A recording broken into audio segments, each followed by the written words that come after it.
Whoops! I have the mic off. Greetings, everyone. Welcome back to the Moonshadow Mystery channel. As always, I'm your rainbow-eyed bug pony host, Compound Eyes. Better known to you as Moonshadow Mystery the Changeling, aka Moonlight Shadow the Changeling. And better known here in the Boston Commonwealth, Sentinel Darren of the Brotherhood of Steel. And we are coming to you in a supplemental to our Moonshadow Plays, or rather Moonshadow Explorers Fallout 4 Episode 7, which is the best way we can differentiate between our Fallout Holstein series and just plain Fallout 4. As you can see, I'm currently not in power armor, and we are on Spectacle Island. Don't mind the robo-dogs and dog meat. As you can see, we have Piper and Patriot here. For those of you who didn't tune in to Moonshadow Explorers Episode 7, Patriot is an Nexus Mods AI-controlled power armor, not unlike the new Creation Club Sentinel AI.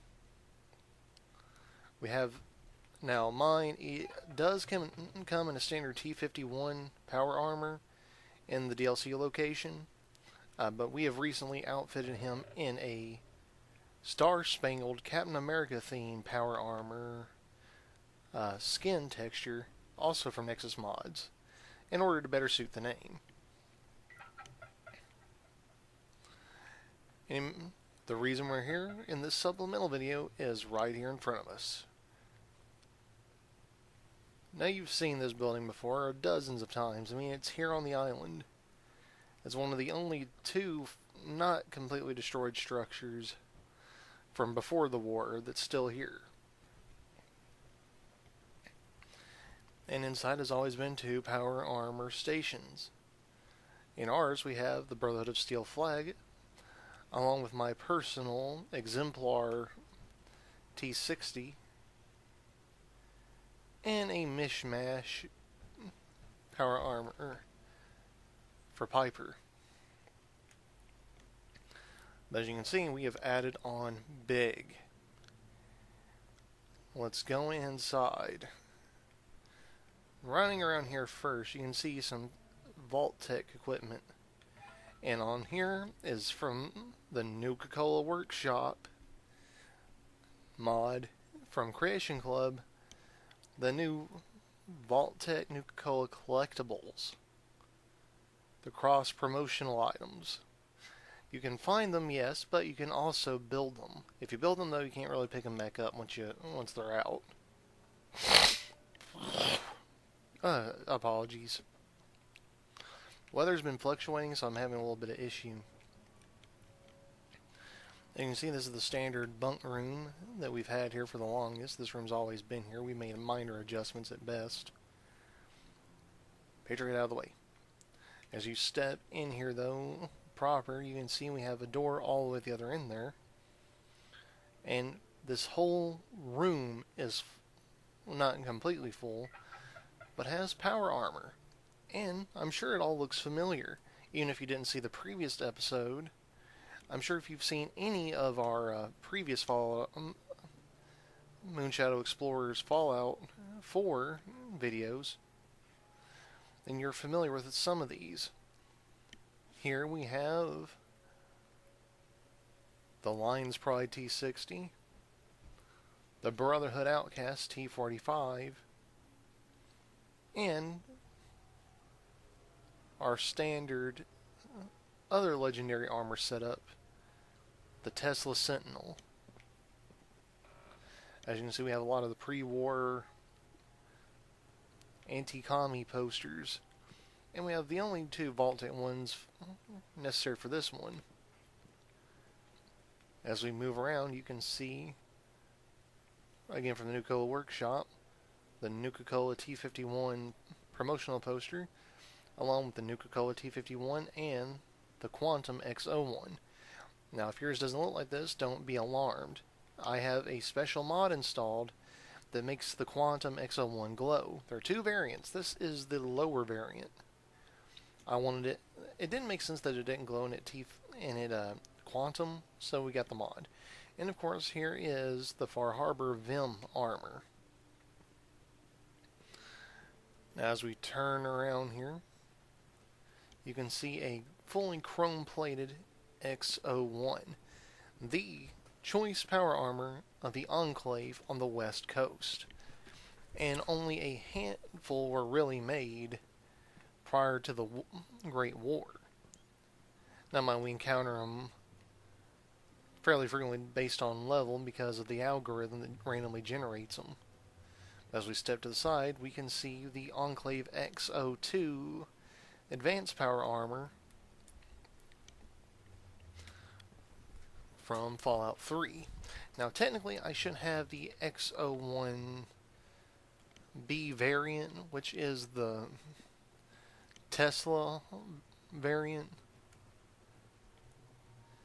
And the same goes for the X02, but I've not found another X02 just yet.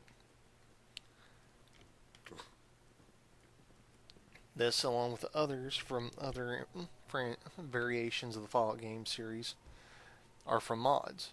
And speaking of, we have both the Creation Club and Nexus mod versions of the X03 Hellfire armor. There are some minor but noticeable differences between the two.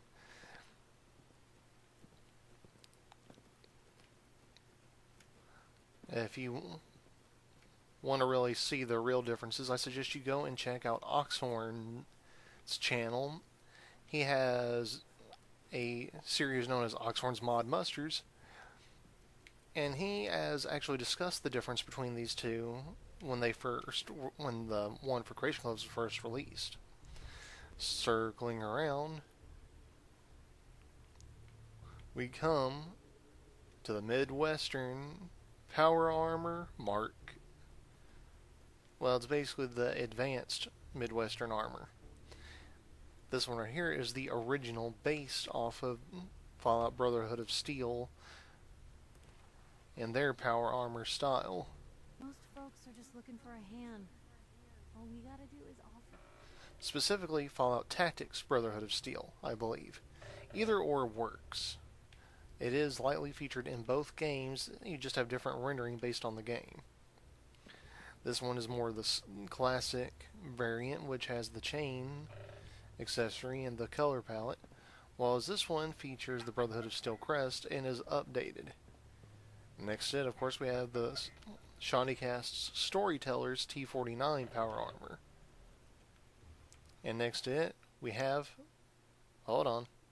Whoa, what? That happens every so often. We have the Commonwealth Knight, which, as I established in the last episode, actually came in a group package with the Lion's Pride. Now, why, I don't know. But, if you stand back and look at them, much like my theory on the X02 and the Midwestern Brotherhood's power armor, there is a number of similarities between them. Similar stock, similar builds, very similar color schemes, and minus some aesthetic differences, the helmets aren't too far off. The T49 is a non-canon power armor frame, but I discussed my theories on this in my own series, Lore Myths and Theories. Now mind, that is a new series, and the power armor episode is the only one out so far. But if you have suggestions for future episodes of that, let me know. This one, I theorize, is much like the T49, a stealth armored one. Probably meant to combat the Chinese Dragoon stealth forces. Possibly even for some minor aquatic deals. But regardless of that fact, this is simply an homage to the Batman Begins series. Now, I originally thought maybe this was an attempt to duplicate the Batman vs. Superman armor, but there's a separate mod for that. I didn't think it looked as good, so I didn't install it. Over here, though, we have the Scorched Sierra power armor. Again, I discussed this loosely in the last episode we recorded. All these were originally located at my base at the Boston Airport ruins. I have been systematically moving them because there's another mod, if I can get it to work, that I would like to feature in a future video. Aside from a few minor differences, this is a one-to-one, just alike version of the Scorched Earth power armor that you can acquire if you have installed the Lonesome Road DLC in Fallout New Vegas. But what's this? Another door? Where could it lead? To another door.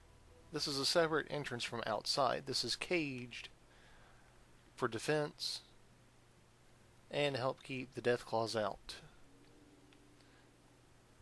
But right in here, we got stairs going up to the next level.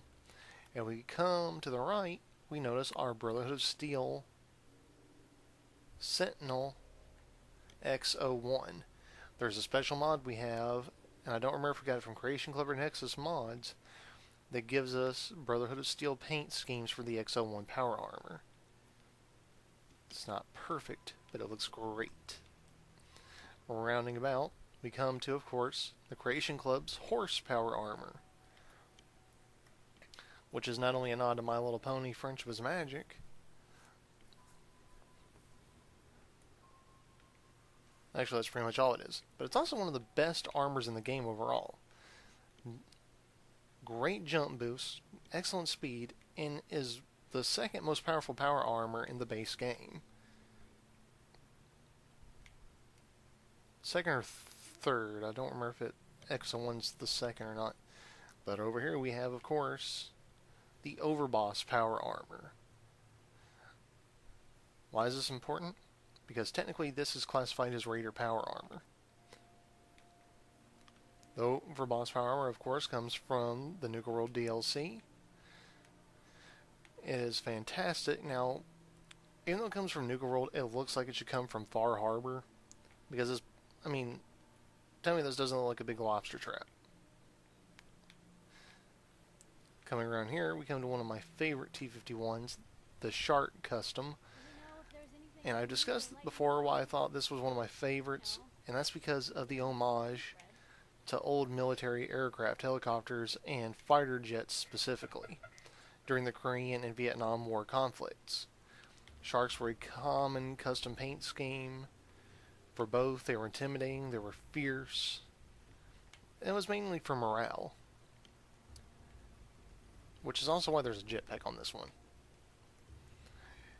And the reason I think that it's tied to those is because aside from the red accents and the shark face, this is basically the same color scheme as for the military paint job. Moving over here, we have one of our Gundam themed ones, specifically the MS-18E, the Camphor of the Zeon Army. The answer to the Gundam. One of them, anyway. This is actually a duplicate we had. Strangely enough, I found the duplicate of this, but I couldn't find my DOM. That's DOM, which is another Zeon suit. Sliding over here, we have the standard Raider Power Armor version 2, or the Hardened Raider Armor. Moving back over here, though, just for... Now, yes, it clips. You're supposed to wear a special jumpsuit with it, which is supposed to fix the clipping when you're moving. This is, of course, the Zeonic Aquatic Mobile Suit themed power armor. The Hygog. Even though it is aquatic, these jet boosters are supposed to not only give it a boost in the water, but also allow it to have similar flight capabilities, or rather boosted jump capabilities, as what we experienced with the Power Armor Jetpack. Very awesome despite the clipping issue. We've discussed it before. I believe in one of the earlier episodes of our Explorer series. Over here, of course, we have the Zaku 2. The Zaku 1 looks almost identical to the Zaku 2, minus a few minor differences. is basically the same difference as the T45 and the T60 power armor. As like one was used to improve as an improvement on the other, using the other one as a base template. This is like the most universally recognized suit of mech suit in the entire Gundam franchise, honestly. And okay, over here we have the other camper. Like I said, they're basically just alike. Then over here we have the Creation Club's Captain Cosmos power armor. This one's been modified with Tesla coils and features the other back component, but is in the standard USSA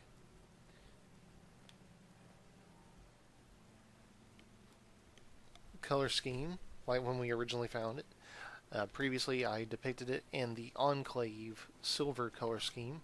I changed it back just so I'd have a frame of reference for the poster, not unlike the Nuka-Cola one downstairs.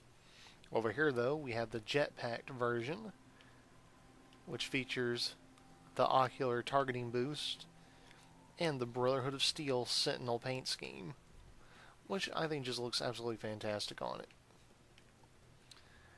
And honestly, their designs are so similar to the Gundams is kind of why they're right here in the same area.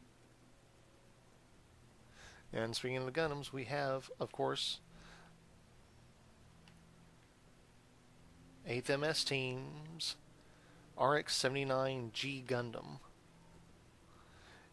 It even features dust particles, the classic 8th MS Team shield, the equipment load pack, which is actually this suit's jetpack for some odd reason.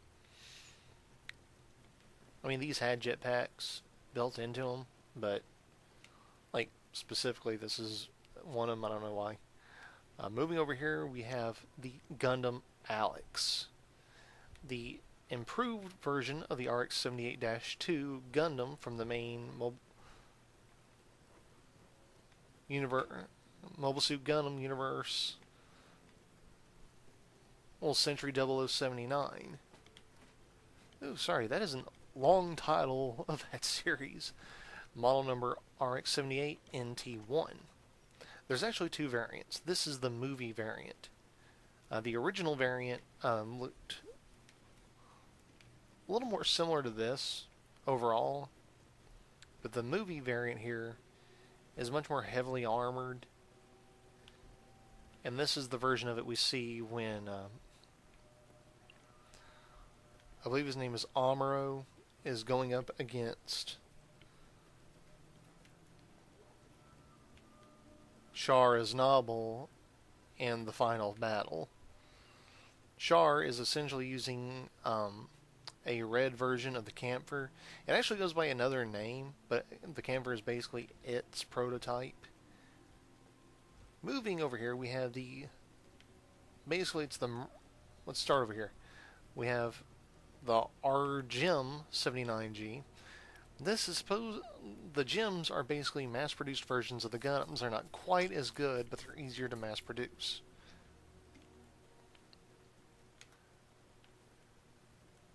The G version from 8th MS Team, like this one, typically feature the somewhat creamy white and the orange. Not sure why the orange.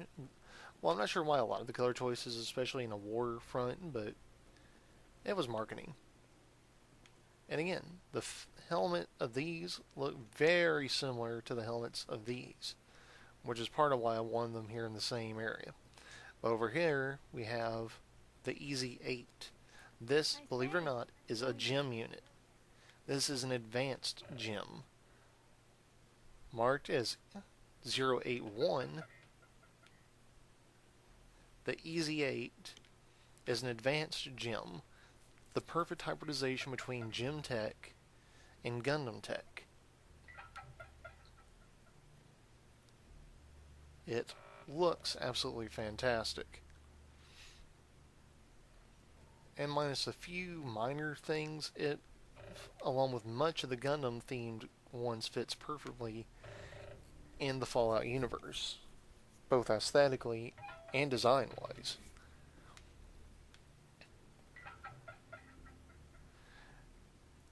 There's really not been any other changes aside from that. But we are going to come out here, though, because I intentionally made this so I could get on the roof. That way I could make repairs if I needed to. And so I could enjoy this stellar view. I can walk just about anywhere on this roof and see anything, including the Boston airport and the Pridwin.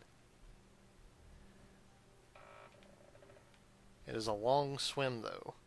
I mean, you can fast travel like these vertibirds, even though everything I have here attacks the vertibirds. Thank God the ones you call in with a signal grenade seem to be immune to damage. Which reminds me, I did not talk about a couple of things here. Let me go in. Woo! As you can see, I included lockers on the top floor and the bottom floor just for, you know, spare parts, things like that. I need to add them in there eventually. Everything needed to be able to connect power-wise, so I just went ahead and added these, because this was originally going to be the roof, then I decided to expand upwards, and instead of moving them up, I just built around them, just to help separate them. I'm sure you saw over here, this one a little more realistic, kind of an alcove entry thing. We have prison-style bars on the bottom level, while we have more of the mesh screening on the top level. And that's more or less so I can enjoy the view better from inside if I wanted to. I originally actually had power armor frames up here for every single suit of power armor, but I had a little bit of an issue that I thought they were causing, so I removed most of them. I left a couple. I may end up storing them at some point. I've not decided yet. And I'm sure you're wondering, where are your autopilot AIs? Well, I am not using them at the moment.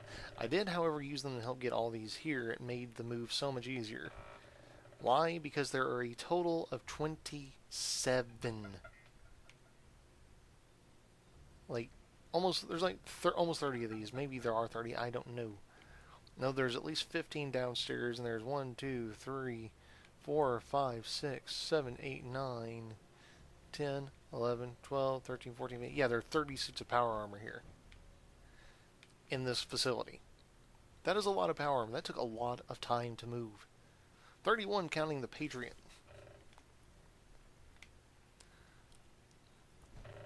As you can see, I built this specifically so I could stand in my bunk room and be able to look straight out and go in. And we're all so I can help keep a closer eye on my gear.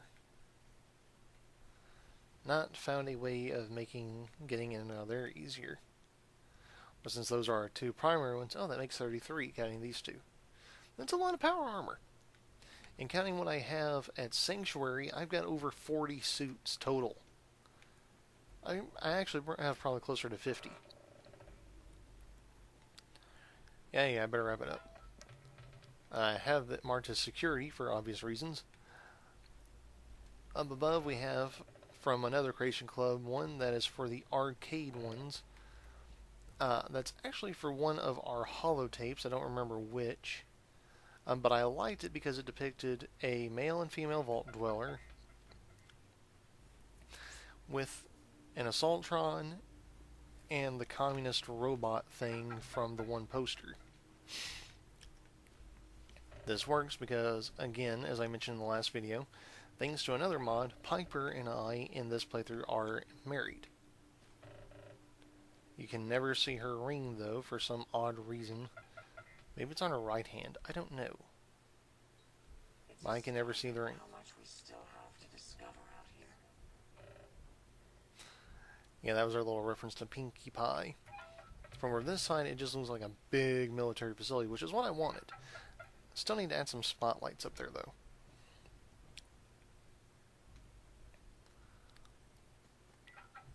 I'm probably going to redo this building here. Currently just a whatever building.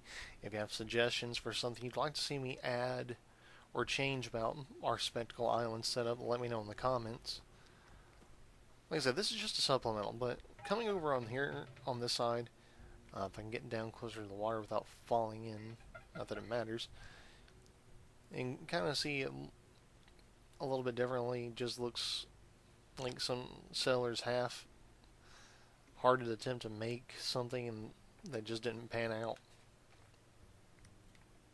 So I still have some finishing work to do. This, for some reason, would not clip. I had another one of these here that worked fine, but when I went to put the door in, it didn't. But even so, this door here just allows me to, if I'm on this side and I need to get in my armor for any reason, I can run in here. Also makes it so if I need cover fire, I can get into it easy enough. We didn't have to move the two buses that I originally had because of how big that ended up becoming. So I moved the one down here by the beach, which is nice when you got waterfront view. See, that's not really a bad view in the end, honestly. Pretty nice.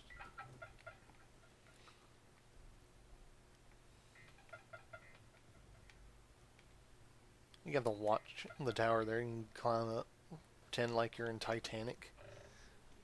I won't, because I don't really care for the movie Titanic. I know, blasphemy! I just didn't like it. It was drawn out. Very annoying. And here's the thing, it has nothing to do with the fact it was a romance. To be honest, depending on the premise, I like romances. Honestly, I'm saying that way too much. One of my favorite romantic movies, as a matter of fact, historical romances, as well as satires, is Memoirs of a Geisha, which is based on a book, which is literally the memoirs of a former Meiko from Enokia around the time of World War II. Or is it Maiko? I always get the letters backwards a little bit due to pronunciation. It is a beautiful story.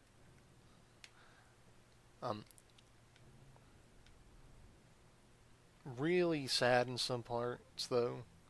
But it's one of my favorites. Standing up here on this building, and I built that just for the robot workbench, just to help keep it protected. You get another amazing view from up here, and literally see everything. Well, almost everything. Including our little facility down there. Everybody knows what that looks like by now. If not, I suggest you look at previous videos. We have we can see our Brahmin herd. We can see some of our death claws roaming around. And so far they've not mutated again yet. Time will tell. I'm not holding my breath. They've done it so many times, they don't stay the same way for very long, and it annoys me to no end. And I'm pretty sure they're aware of it. Darren? Yeah.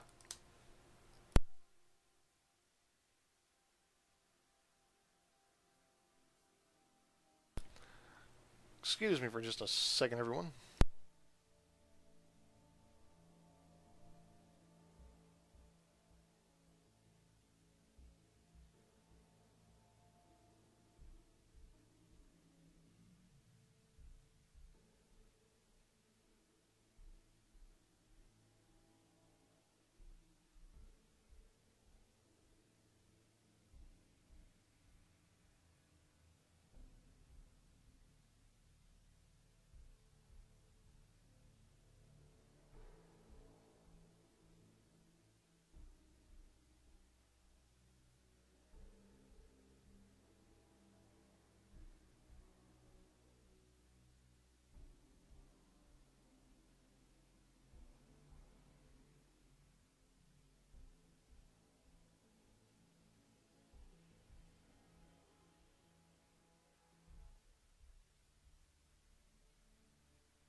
Alright, sorry about that interruption, everyone. On the bright side, I am one cap richer. One little bitty cap. We're already a half hour into this. This supplemental may as well just become episode 8 of this. So if there's any discrepancies at the title screen, that's why. But yeah, as you can tell, this was our pack-themed one. I just moved it down here on the beach as well. I didn't really know where else to put it. Nothing else makes good target practice. As does so much else we have here. I'm still trying to figure out what, if anything, I can do with the barge. I ended up moving our merchant hub thing from behind the main building to down here because it was kind of in the way. And it actually made sense to put it down here because, you know, shipping business, it made sense at the time. While we're down here and you're on screen with me, let's see.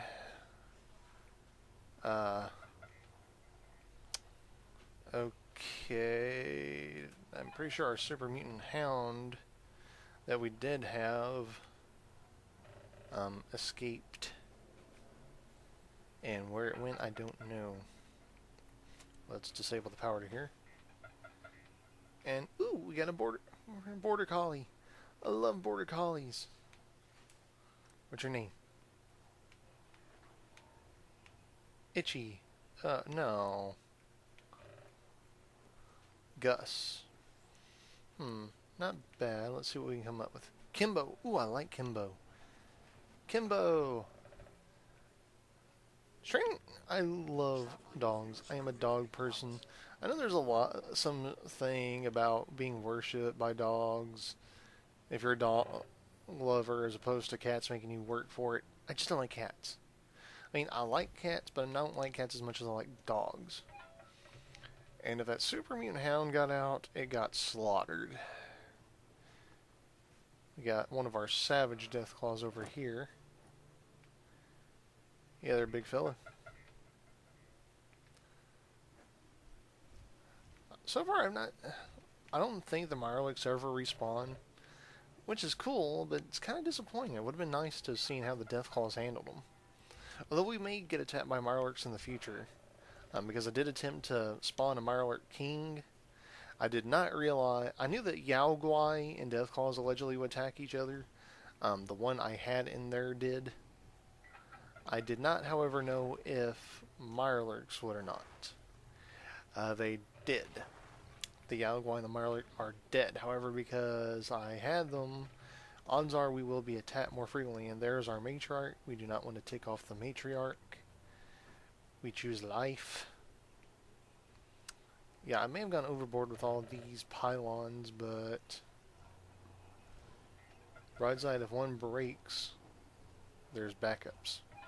Yeah, this is the cage that the Mirelurk we had caught came out of. It was a king. Probably I'll get rid of it. I don't know, I may leave it for now. That's our Yaoguai cage. I don't know, I may leave them. There are certain times you need certain materials. But yeah, that is basically it. There's not really been any real changes, but there have been enough. So thanks for tuning in to the Moonshadow Explorers Fallout 4 Episode 7 supplemental video, also known as Fallout 4 Episode 8.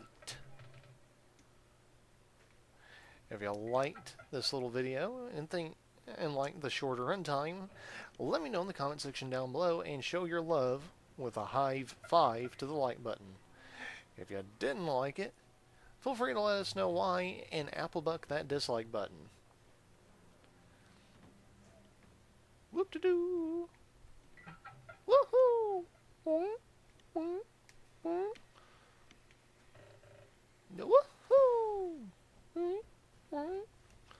Let's go!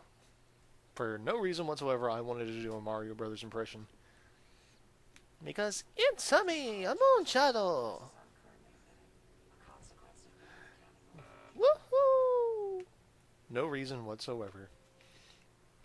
Boingy, boingy, boingy. Okay, I'm sorry. Anyways, everyone, let me know your thoughts in the comments down below. Feel free to leave any suggestions, tips, tricks, hints, mods, recommendations, requests for future content, or any questions you may have. Uh-oh. These have been showing up a lot. I don't know why. I have not caught wolves. They just randomly show up out of nowhere.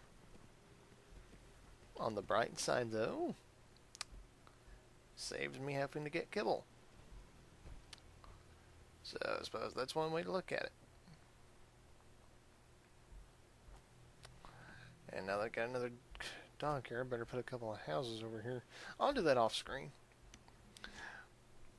Like I said, ask any questions. If I get enough of them, I will consider doing a Q&A video where I read through them and answer them on camera. As always, if you're new to the channel, not sure what you think of the content here just yet, feel free to click my name above the video description and go check out everything else we have to offer. We do more than Let's Plays, even though I know that is the vast majority of the content on here at this point. But feel free to peruse our gallery to your heart's content. I'm sure you'll find something you enjoy, or at least get ideas for something you'd like to see me make an attempt at. Inhuman. Sorry. Weird. Anyways,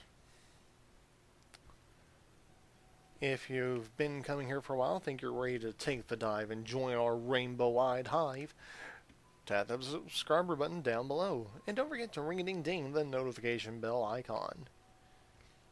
If you're already a member of our rainbow-eyed hive here, don't forget to go check out our Twitter feed, the official Facebook group, the Rainbow-Eyed Hive, my DeviantArt account,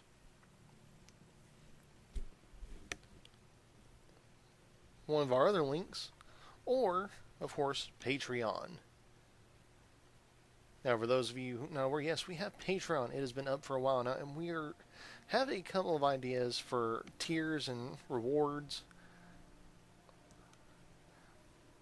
I'll include some imagery in the end credits to help give you an idea what that's all about. But if you have suggestions for other tiers, other reward levels, and just potential rewards you'd like to see featured for Patreon supporters, let me know. Any tips you give me, any suggestions, makes doing this a whole lot easier and a whole lot better for the community as a whole.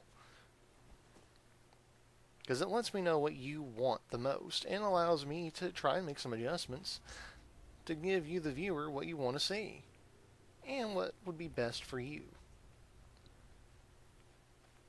That being said, if you head over to our DA page, not only do we have some conceptual images, some fan art pieces I've done on my own,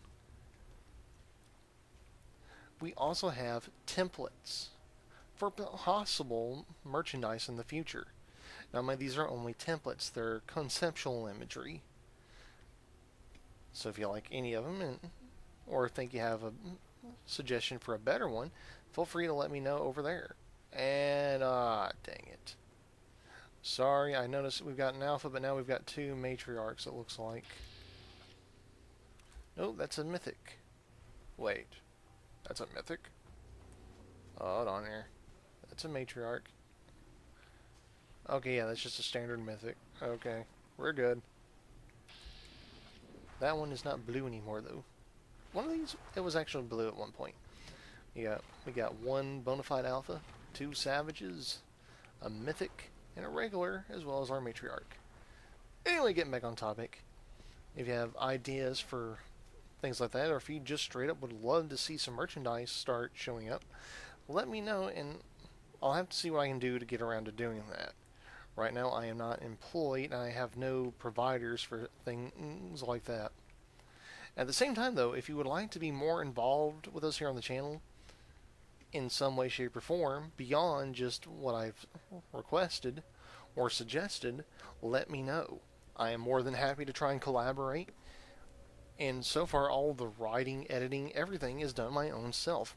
There's not much writing. Most of it's ad lib. I have done a couple of scripts, however, and there are scripts in progress that I have honestly forgotten to work on it for a while.